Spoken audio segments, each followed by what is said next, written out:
السلام علیکم ورحمۃ اللہ وبرکاتہ۔ الحمد للہ رب العالمین وبہ نستعین ونصلی ونسلم علی رسول اللہ الصادق الامین ومن تبعهم بإحسان إلى يوم الدين، أما بعد فقد قال الله تبارك وتعالى في القرآن المجيد والفرقان الحميد: فأعوذ بالله السميع العليم من الشيطان الرجيم: ومن يحادد الله ورسوله فأن له نار جهنم خالدا فيها ذلك الخزي العظيم. وقال تعالى في موضع آخر: إنا كفيناك المستهزئين. تمام قسم کی حمد و ثنا اس اللہ ذوالجلال والاکرام کے لیے لائق و زیبا ہے جو ذات تنہا و یکتا ہے، کوئی اس کا شریک، کوئی اس کا ساجدار نہیں ہے، کوئی اس ذات کے مانند نہیں ہے، کوئی اس ذات کے برابر نہیں ہے، سارے معاملات، سارے تصرفات میں تنہا ہے۔ اس اللہ تبارک و تعالیٰ کا فضل و احسان کہ اس نے ہماری ہدایت کے لیے پیغمبر آخر الزمان جناب محمد رسول اللہ صلی اللہ علیہ وسلم کو مبعوث فرمایا۔ بے شمار لامحدود درود و سلام ہو ہمارے اور آپ کے آخری نبی جناب محمد رسول اللہ صلی اللہ علیہ وسلم کی ذات مبارکہ پر۔ اللہم صلی علی محمد وعلی آل محمد کما صلیت علی ابراہیم وعلی آل ابراہیم انک حمید مجید۔ اللہم بارک علی محمد وعلی آل محمد کما بارکت علی ابراہیم وعلی آل ابراہیم انک حمید مجید۔ صدر اجلاس، عمائدین قوم و ملت، معزز و محترم علماء کرام، حاضرین اجلاس، آج کے اس اجلاس کی مناسبت سے میں اپنے محدود وقت میں قرآن کریم اور واقعات کی روشنی میں یہ بتانے کی کوشش کروں گا کہ اگر کسی نے بھی ہمارے نبی صلی اللہ علیہ وسلم کی شان میں گستاخی کی، آپ کی توہین کی، آپ کا مذاق اڑایا، اللہ ذوالجلال والاکرام ایسے لوگوں کو دنیا میں ذلیل وقار کرے گا اور قیامت والے دن ایسے لوگوں کے لیے انتہائی سخت ترین عذاب ہوگا۔ معزز حاضرین، رب العالمین نے قرآن کریم میں واضح طور پر فرمایا: جس نے بھی اللہ کی مخالفت کی، اللہ کے رسول صلی اللہ علیہ وسلم کی مخالفت کی، تو ایسے لوگوں کے لیے جہنم کی آگ ہے، خالداً فیہا، اور یہ لوگ اس آگ میں ہمیشہ ہمیش رہیں گے۔ ذالک الخزی العظیم، اور یہ بہت بڑی ذلت و رسوائی کی بات ہے۔ عزیزان محترم، صرف ہمارے نبی صلی اللہ علیہ وسلم کے ساتھ نہیں، سابقہ میں رب العالمین نے جن انبیاء اکرام کو مبعوث فرمایا اور انبیاء اکرام نے اپنی اپنی قوموں کو کفر و ضلالت سے نکال کر ایک اللہ کی عبادت کی طرف بلایا، تو ان قوم والوں نے اپنے اپنے نبی کا مذاق اڑایا۔ اللہ تبارک و تعالیٰ نے قرآن کریم میں مختلف مقامات پر اس کا تذکرہ کیا ہے۔ جیسے نوح علیہ السلام کا تذکرہ کیا، اس قوم نے نوح علیہ السلام کا مذاق اڑایا، رب العالمین نے سیلاب کے ذریعے سے اس قوم کو ہلاک کر دیا۔ قوم سمود نے ہود صالح علیہ السلام کا مذاق اڑایا، اللہ تبارک و تعالیٰ نے ان کو ایک چیخ، ایک ہوا کے ذریعے ان کو ہلاک کر دیا۔ قوم ہود کو اللہ تبارک و تعالیٰ نے 7 دن اور 8 رات مسلسل ہوا کے ذریعے ہلاک کر دیا، اور قوم شعیب کو ایک چیخ کے ذریعے ہلاک کر دیا، سب اپنے گھروں میں پڑے رہے۔ موسیٰ علیہ السلام کا مذاق اڑایا گیا، اللہ تبارک و تعالیٰ نے اس ظالم حکمران کو اور اس کے ماننے والوں کو دریائے نیل کے اندر غرقاب کر دیا۔ اسی طریقے سے عیسیٰ علیہ السلام کا مذاق اڑایا گیا، اللہ تبارک و تعالیٰ نے عیسائیوں کو ان کے اندر ایسی بے چینی اور بے قراری پیدا کر دی، قیامت تک یہ لوگ کسی مقام پر سکون سے نہیں رہ سکتے، ان کے اندر بے چینی اور بے قراری کی کیفیت پائی جاتی ہے۔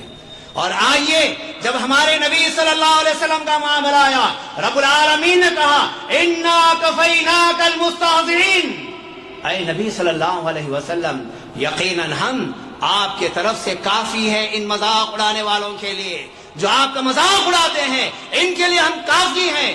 آئیے آپ کو معلوم ہونا چاہیے اللہ کے نبی صلی اللہ علیہ وسلم کے دور میں جب آپ کعبۃ اللہ کے پاس سجدے کی حالت میں ہے، ایسے وقت میں ابو جہل اس کے ساتھیوں نے آپ کے جسم مبارک پر، آپ کی مبارک پیٹھ کے اوپر اونٹ کی اوجھری ڈال دی جس سے آپ سجدے سے سر نہیں اٹھا سک رہے تھے۔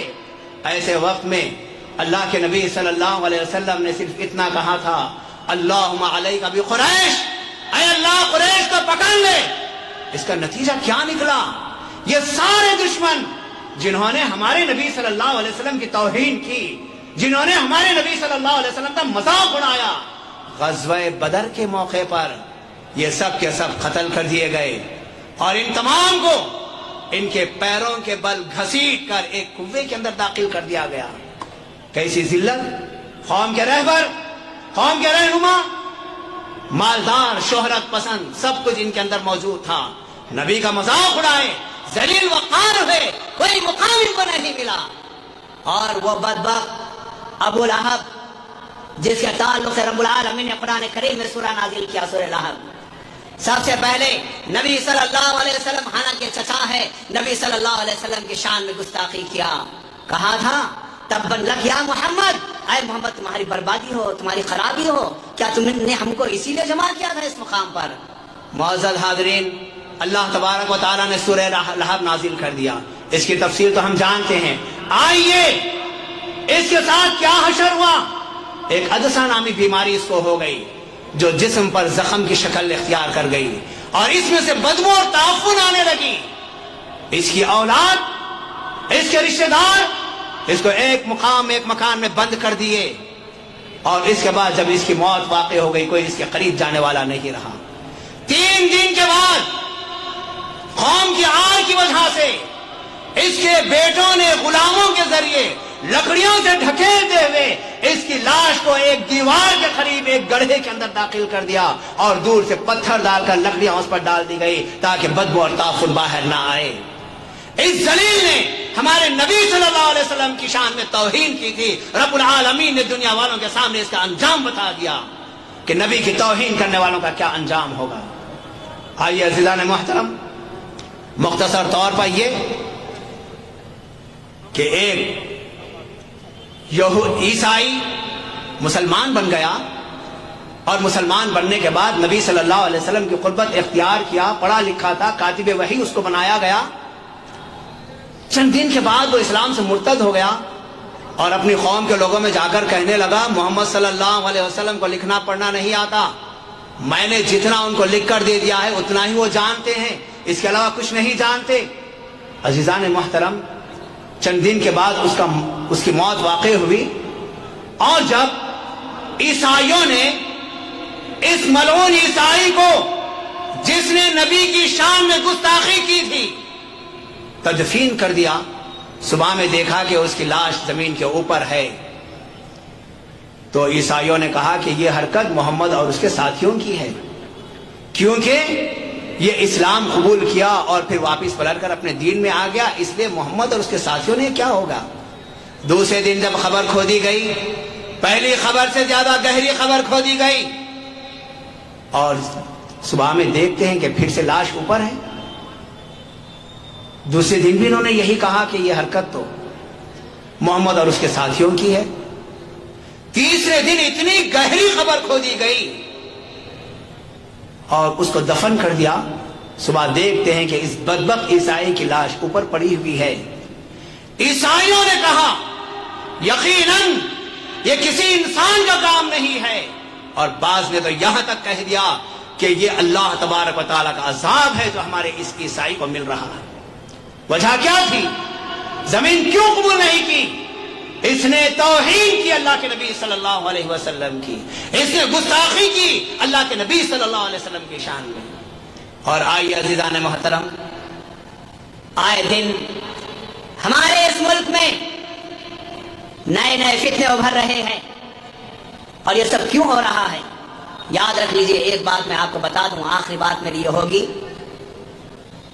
اسلام 1400 سال سے لے کر اب تک بالکل زندہ ہے، اور اللہ تبارک و تعالیٰ اس کو ترقی پہ پہنچا رہا ہے۔ قرآن کریم منوان موجود ہے، آج دنیا میں سب سے زیادہ پڑھی جانے والی کتاب اور سب سے زیادہ عمل کی جانے والی کتاب قرآن مجید ہے۔ اور اگر کسی مسلک یا مذہب کو قبول کرنے والے ہیں وہ تو دین اسلام ہے، اس سے زیادہ کوئی اور مسلک اور مذہب قبول نہیں کیا جاتا۔ یہ دشمنان اسلام کو برداشت نہیں ہے، دشمن اس کو برداشت نہیں کر سکتا۔ اس وجہ سے یہ کبھی قرآن کریم کے تعلق سے، کبھی نبی صلی اللہ علیہ وسلم کی شان میں گستاخی کے ذریعے، کبھی امہات المؤمنین کی شان میں گستاخی، کبھی صحابہ اکرام کی شان میں گستاخی، اس طریقے سے یہ لوگ بکواس کرتے رہتے ہیں۔ اور یاد رکھیے، آج وپل شرما نے جو کیا ہے، سابقہ میں دشمنان اسلام کا جو انجام ہوا، اس سے زیادہ ذلت والا انجام اس کا بھی ہوگا۔ اور یہ بات یقین سے جان لیجئے، اسلام کو اس سے کوئی نقصان ہونے والا نہیں ہے۔ ہاں، ہمارے دل بحیثیت مسلمان، ہم کو بڑی تکلیف ہے، ہم کو بڑا دکھ ہے، ہمارے نبی صلی اللہ علیہ وسلم کی شان میں ایسی گستاخی کی گئی ہے۔ سن لیجئے، اللہ رب العالمین نے بات کہہ دی ہے، ان الذين فتنوا المؤمنين والمؤمنات ثم لم يتوبوا فلهم عذاب جہنم ولهم عذاب الحریق۔ جو لوگ مسلمان مردوں کو، مسلمان عورتوں کو تکلیف دیتے ہیں، ان کے لیے جہنم، اور اس کے بعد توبہ بھی نہیں کرتے، ان کے لیے جہنم کا عذاب ہے اور دہکتی ہوئی آگ ان کے لیے ہے۔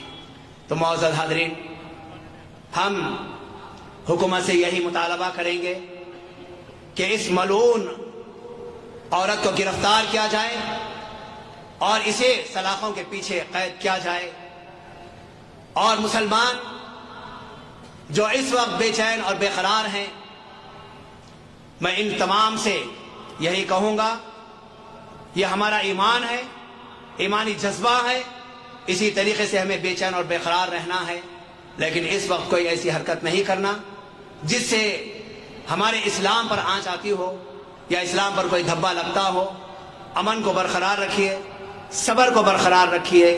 آخری بات جو موسیٰ علیہ السلام نے اپنی قوم سے کہی تھی، جس کو رب العالمین نے قرآن کریم میں نازل کیا ہے، وہی بات میری آخری بات ہے، وَاسْتَعِينُوا بِاللَّهِ وَاصْبِرُوا، اللہ کے لیے اللہ سے مدد کرو اور صبر کرو۔